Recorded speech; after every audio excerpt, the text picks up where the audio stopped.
The rain fell in sheets, drenching the cracked pavement of the abandoned city. The sky was a swirling mass of gray and black, as if the heavens themselves were mourning the fall of humanity. Once a bustling metropolis, the city now stood as a hollow shell, its skyscrapers crumbling, its streets overrun with weeds and rusted vehicles. The only sounds were the howling wind and the occasional distant rumble of thunder. Ethan Carter trudged through the debris, his boots squelching in the mud. His jacket was soaked, clinging to his lean frame, and his dark hair plastered to his forehead. He carried a rifle slung over his shoulder, its weight a constant reminder of the world he lived in, a world where trust was a luxury and survival was the only goal. He was searching for supplies, anything that could help him last another week. The old grocery store on 5th Street had been picked clean months ago, but he'd heard rumors of a hidden stash in the basement. It was a long shot, but long shots were all he had left. As he approached the store, something caught his eye, a flicker of movement in the shadows. He froze, his hand instinctively reaching for his rifle. His heart pounded as he scanned the area, his breath visible in the cold air. "Who's there?" he called out, his voice steady despite the adrenaline coursing through his veins. There was no response, only the sound of rain hitting the pavement. Ethan tightened his grip on the rifle and took a cautious step forward. Then he saw her. She emerged from the shadows like a ghost, her figure illuminated by a faint, otherworldly glow. Her skin was a pale, shimmering silver, and her hair cascaded down her back in waves of liquid gold. Her eyes were large and luminous, a deep violet that seemed to pierce through his soul.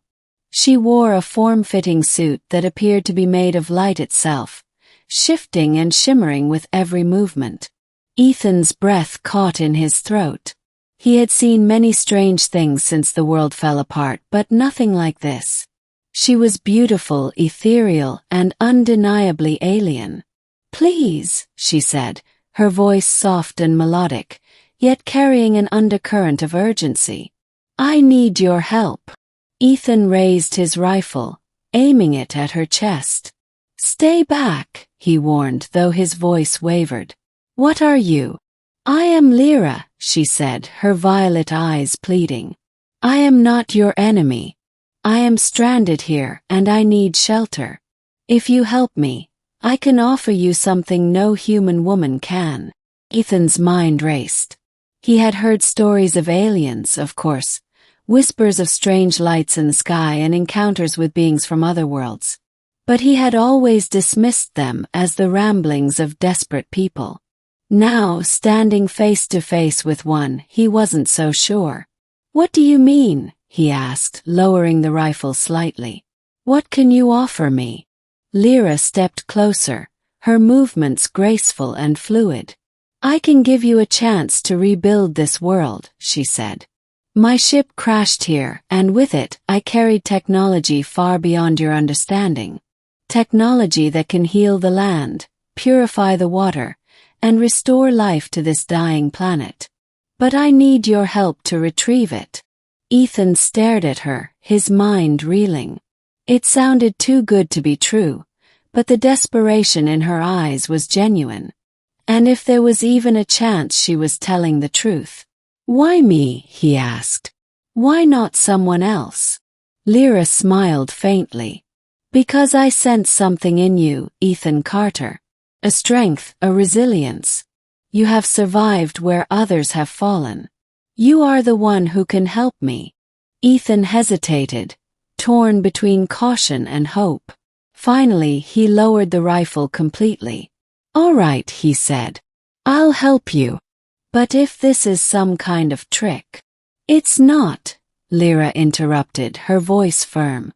"You have my word." The journey to the crash site was long and treacherous. Lira led the way, her glowing form cutting through the darkness like a beacon. Ethan followed close behind, his rifle at the ready. They encountered few threats, a pack of wild dogs, a group of scavengers who quickly fled at the sight of Lira, but the tension between them was palpable. As they walked, Lira told him about her world, a planet far beyond the reaches of human understanding. She spoke of vast cities that floated among the stars, of technology that could bend time and space, and of a war that had driven her to flee her home. "My people are divided," she said, her voice tinged with sadness. "Some seek to conquer while others, like me, seek to preserve and protect. I came here to find a new beginning, but my ship was damaged during the journey. I need your help to repair it and retrieve the technology one brought with me." Ethan listened in silence, his mind struggling to comprehend the enormity of what she was saying. It all sounded like something out of a science fiction novel, but the evidence was walking right beside him. Finally, they reached the crash site, a massive crater in the middle of a forest, the ground scorched and blackened. At its center lay the remains of Lira's ship, a sleek silver vessel that looked like it had been torn apart by some unimaginable force. Lira approached the ship, her hand brushing against its surface. "The core is still intact," she said, her voice filled with relief.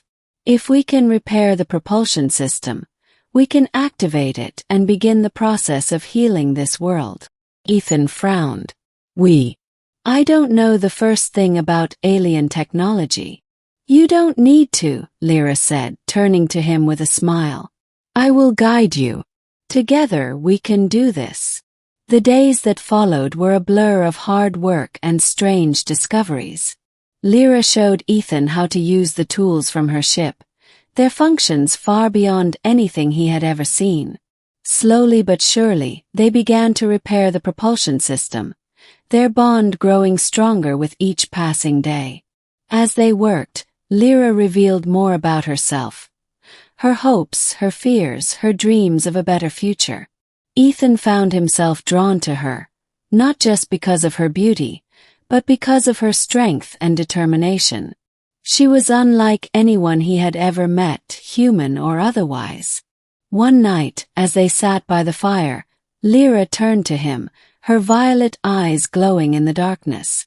"Ethan," she said softly, "there is something I must tell you." He looked at her, his heart pounding. "What is it?" "When my ship is repaired, I will have to leave," she said. "My mission is not just to save this world, but to return to my people and share what I have learned. But before I go, I want you to know that you have given me something I never expected to find: hope."